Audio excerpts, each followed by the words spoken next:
बादशाह अकबर का दरबार हमेशा की तरह अपने चहल पहल में डूबा था। बीरबल कुछ दिनों के लिए राज्य से बाहर थे और उनकी अनुपस्थिति में एक नया दरबारी, जिसका नाम था पंडित मायादास, अपनी अद्भुत शक्तियों का दावा कर रहा था। उसके पास एक पुरानी चमकती हुई तांबे की गेंद थी, जिसके बारे में उसका कहना था कि वह भविष्य देख सकती है। एक दिन मायादास ने घोषणा की, जहांपनाह, मेरी यह गेंद आज एक भयानक खतरे की ओर इशारा कर रही है। मुझे दिख रहा है कि कल दोपहर तक आपके शाही खजाने से कुछ बहुमूल्य चोरी हो जाएगा। दरबार में सन्नाटा छा गया। अकबर ने पूछा, क्या तुम निश्चित हो पंडित जी? हमारा खजाना तो इतनी सुरक्षा में रहता है। मायादास ने गंभीरता से सिर हिलाया। मेरी गेंद कभी झूठ नहीं बोलती। यह एक अदृश्य चोर होगा। जहांपनाह, अकबर चिंतित हो उठे। उन्होंने खजाने की सुरक्षा दोगुनी कर दी और पहरेदारों को रात दिन चौकन्ना रहने का आदेश दिया। पूरी रात बादशाह को नींद नहीं आई। वे लगातार खजाने के बारे में सोचते रहे। अगले दिन दोपहर हुई, लेकिन कुछ भी चोरी नहीं हुआ। अकबर ने राहत की सांस ली, लेकिन तभी एक पहरेदार हौंकता हुआ आया। जहांपनाह, खजाना सुरक्षित है, लेकिन आपके शाही बाग से सबसे दुर्लभ, रात में खिलने वाले काले गुलाब चोरी हो गए हैं। अकबर भौंचक के रह गए। काले गुलाब उनके लिए अमूल्य थे, क्योंकि वे केवल कुछ ही दिनों के लिए खिलते थे और बहुत दुर्लभ थे।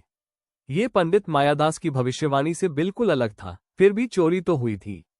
पंडित मायादास ने मुस्कुराते हुए कहा, देखा जहांपनाह, खतरा तो आया, बस उसका रूप थोड़ा बदल गया।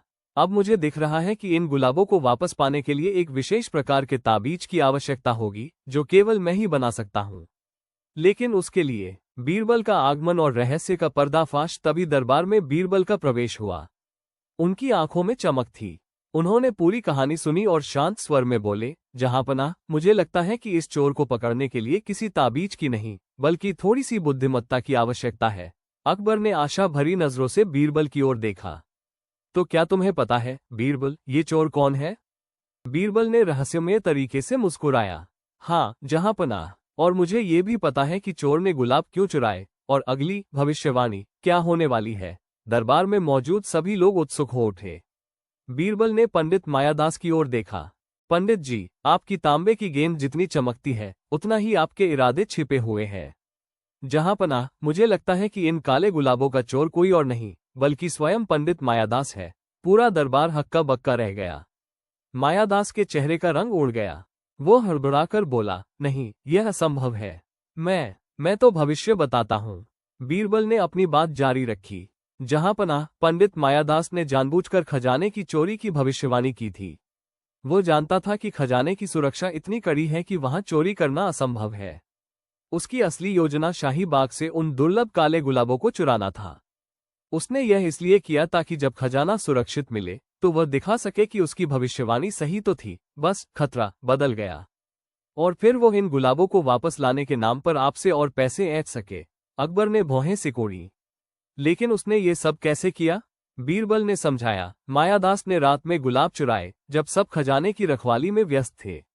अगली भविष्यवाणी के लिए मुझे लगता है कि वो शायद किसी शाही सेवक के बीमार पड़ने की बात कहता और फिर उसके इलाज के लिए कोई महंगा औषधीय पत्थर बेचने की कोशिश करता। सच्चाई सामने आए। बीरबल ने एक सेवक को बुलाया और कान में कुछ फुसफुसाया। कुछ देर बाद सेवक वापस आया और उसके हाथ में कुछ लिपटा हुआ था। सेवक ने लपेटन खोली और अंदर से रात में खिलने वाले काले गुलाब निकले। बीरबल ने मुस्कुराते हुए कहा, पंडित जी, आपने शायद सोचा था कि रात के अंधेरे में चुराए गए इन गुलाबों को कोई नहीं देख पाएगा। लेकिन मैंने आपके कमरे में एक छोटी सी जांच की और वहां से मुझे इन गुलाबों की पंखुड़ियों के निशान मिले। साथ ही आपके कपड़ों से भी इनकी खुशबू आ रही थी। सेवक ने इन्हें आपके बिस्तर के नीचे छिपा हुआ पाया। मायादास का चेहरा शर्म से लाल हो गया। उसके पास कोई जवाब नहीं था।